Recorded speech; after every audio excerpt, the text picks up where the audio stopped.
On s'est fait chier dessus. Netflix, allez vous faire mettre. Arrêtez de massacrer les licences que vous rachetez. Ouais, je sais, gros niveau d'intro les amis. Bonjour à tous. Aujourd'hui, une vidéo réaction sur le teaser Netflix de Saint Seiya, la série animée. Et si je parle du nez avec la même voix Kichi les amis grâce à mon rhume, c'est uniquement parce que c'est sans doute le truc le plus fidèle à l'univers de Saint Seiya que vous allez retrouver dans cette vidéo.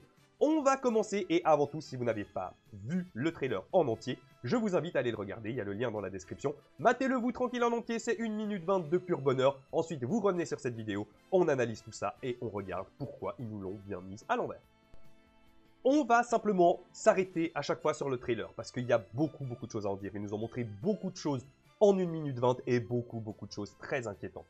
Je vous conseille de commencer tout de suite, directement, par ça, on est go, on regarde ce que ça donne, on va essayer de gérer un petit peu le son, et on va s'arrêter, étape par étape. Trop de choses à dire.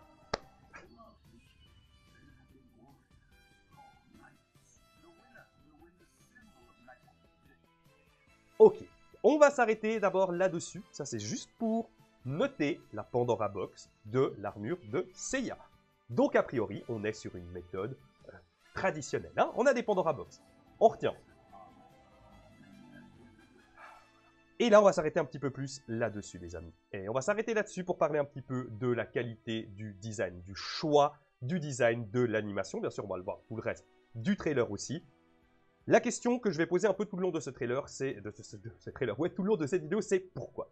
Pourquoi avoir choisi les codes graphiques des dessins animés 2016-2018 au niveau de l'animation? Des dessins animés pour enfants, hein, qu'on se le dise. On est clairement dans des choses très lisses, on est presque sur du code Lyoko. C'est vraiment selon moi pas adapté, c'est trop enfantin. Les personnages ont l'air d'être sous Botox, vraiment, c'est trop lisse, c'est trop gonflé, c'est trop propre, c'est beaucoup trop propre et je pense que ça va vraiment mal rendre au final. C'est un mauvais choix. Quand on voit en 2018 certains films d'animation, je pense à Hotel Transylvania, le 3 je crois, il y en a plein d'autres, mais ils ont un niveau d'animation qui est exceptionnel, qui est vraiment au détail, qui est très bien rendu.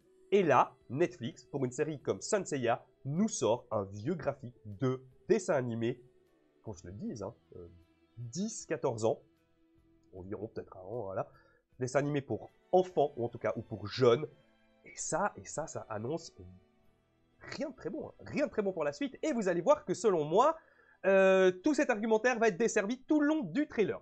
On continue un petit peu. On est donc sur la récupération de l'armure, hein. On a vu Cassius. Alors là, je vais revenir un tout petit peu là-dessus aussi. Là, on a vu Cassius, ok, apparemment c'est assez fidèle à l'histoire. Hein, au début, il se bat contre Cassius pour récupérer l'armure de Saint Seiya dans sa Pandora Box. Ok. Voilà. Et là, j'ai vomi. J'ai tout simplement vomi. Je me suis tourné, j'ai rempli ma poubelle de vomi. Les mecs ont mis les amulettes Magical Girl de Omega dans l'animé, en nous montrant une Pandora Box dans un premier temps. Ça a de nouveau été écrit avec le cul par un type qui n'a pas suivi la série, qui n'a pas suivi le manga, qui n'a pas regardé le truc. C'est pas possible déjà. 20 secondes de trailer. 20 secondes de trailer. Alors c'est moche ça, à la limite on aurait pu en discuter, etc. Voilà, enfin voilà, c'est un choix artistique, c'est moche. On va voir après pour ça va venir. Mais là déjà, Pandora Box, bijoux d'Omega Magical Girl. Ça pue. Niveau cohérence déjà, ça pue. Et c'est toujours aussi moche. Regardez ses yeux. On dirait ces trucs kawaii un peu. Non, c'est tout pourri. Franchement, c'est ultra inquiétant.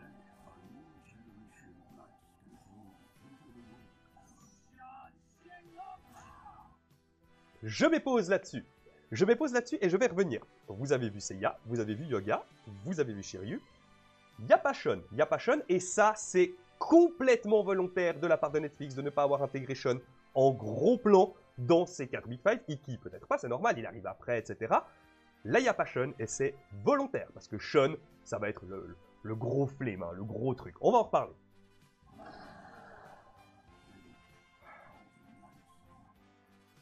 Je m'arrête un petit peu, je vous l'ai dit, il y aura de la mauvaise foi, il y aura un petit peu de troll, les amis. Ils se font adouber. Ils se font adouber par Athéna a priori. J'ai envie de dire, what the fuck? Et je m'arrête une seconde, les amis. Au XIe siècle, l'adoubement, de l'ancien français adouber, littéralement touché ou frappé, était d'abord une cérémonie séculière et laïque par laquelle le jeune homme franchissait un rite de passage. Son principal élément était la remise des armes par un supérieur social. C'est ni moyenâgeux, ni laïque. Hein. On parle de types qui vont servir Athéna, la déesse Athéna. À quel moment c'est laïque? Je veux dire, et ils ne reçoivent pas d'armes. Pourquoi est-ce qu'il y a ça selon moi? Et là, c'est voilà. Parce que dans l'imaginaire de la chevalerie, de l'enfant, du jeune de 12 ans, eh ben, un chevalier, ça se fait adouber. Ils sont en train de faire cadrer l'univers sanseiesque avec l'idée de chevalerie des enfants. Ça pue la mort. Ça pue la mort. Ça, la messe, le coup d'épée, tout le tralala. Moi, à mon époque, ça se faisait pas. Hein. On continue.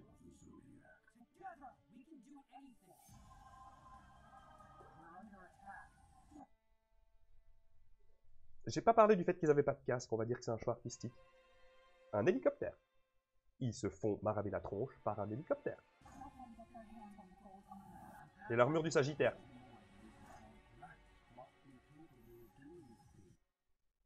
Ils se battent contre l'armée. On a soulevé ce sujet une ou deux fois pendant les lives. Pourquoi est-ce que l'armée n'utilise pas les Saints, alors qu'on voit que c'est connu publiquement, hein, notamment à travers le tournoi galactique? Bah là, c'est fait. Ils l'ont fait, les gars. Et Superman Red Son, pas de souci, quoi. Nos Saint Seiya, ils vont aller combattre l'armée de ce cher Coréen du Nord, et puis ils vont aller lui maraver la gueule, et la Shun, on va y revenir, et ben en plus, elle peut faire sa super protect, ou ses débuts la chain pour parer les balles, quoi. Ils l'ont fait, les amis. On en aurait parlé il y a de ça quelques mois, on en aurait ri. Je pense que nos Saints vont aller au charbon. Les Saints vont aller au charbon, j'en sais rien où, voilà. C'est navrant, c'est navrant. Et voilà. Alors c'est tout ce qu'on a. Je vais m'arrêter une seconde là-dessus pour illustrer. On va parler un petit peu de ça. Shun est une femme. Ils l'ont fait. Si vous avez vu la petite vidéo que j'ai fait sur le live action qui avait été annulé dans les années 90, c'est pareil. Pourquoi? J'y reviens. Pourquoi?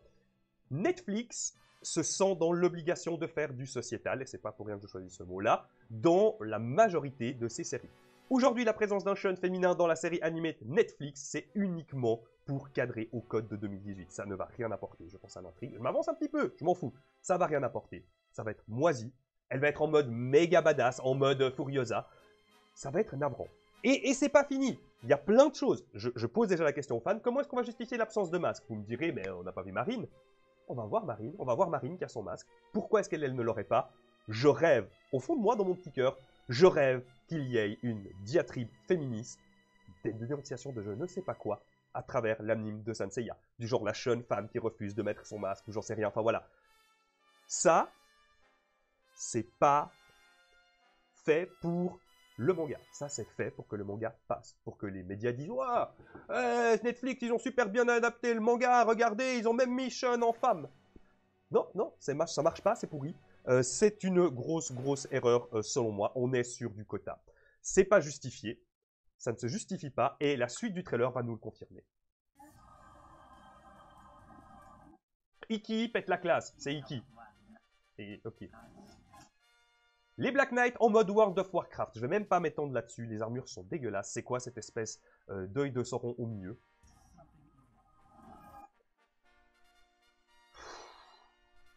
Cassios en mode Vegeta Super Saiyan, je sais pas ce qu'ils ont fait. Je sais pas, je me réjouis quand même de voir ça pour pouvoir en discuter, parce que là, qu'est-ce qui amène à cette situation-là? Est-ce qu'ils nous auront fait peut-être quelque chose de la science-fiction dedans? Je sais pas.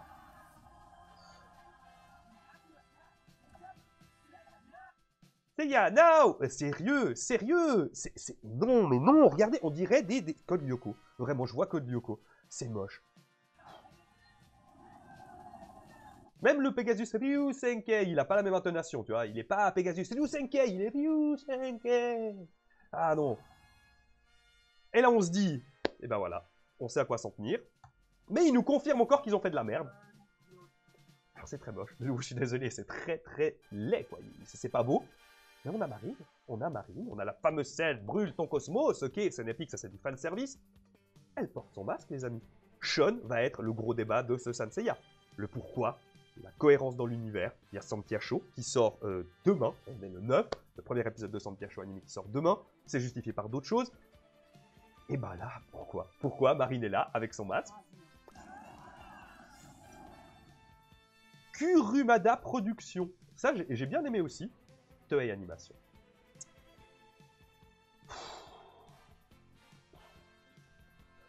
Je sais pas tellement quoi rajouter. Je pense que là, pour le coup, Netflix vont massacrer la licence. Ils vont massacrer la licence.